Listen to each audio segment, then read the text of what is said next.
I conduct research on women in politics, especially in Ghana, with a focus on the institutional barriers against these women. In Ghana, there is a prevailing politics of insults, ridicule, and rumors working against more women in politics. I also focus on national women's organizations and local women's groups in Rwanda. I discovered that they have different perceptions of gender equality.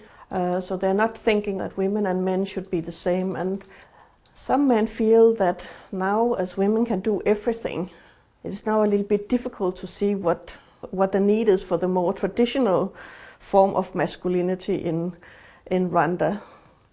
So there are actually also men's organizations in place trying to think about and work the more positive notions on masculinity in Rwanda.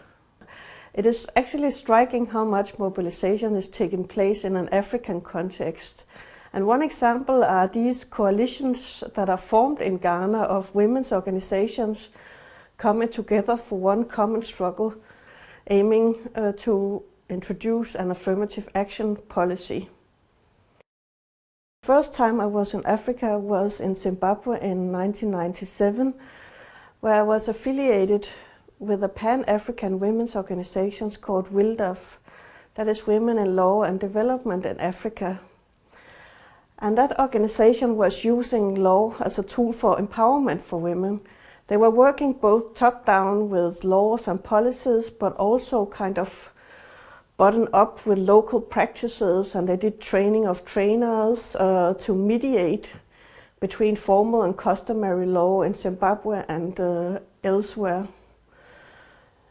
So that has kind of inspired the way I think of gender transformation as a kind of two-way process, both like integrating downwards and reaching upwards. Research of this kind demands sensitivity towards gender and power struggles, and it should also bring forward marginalized voices and perspectives. There is still quite a lot to do in terms of achieving gender justice on the continent. It is my hope that my research can help unveil injustices and bring about some change.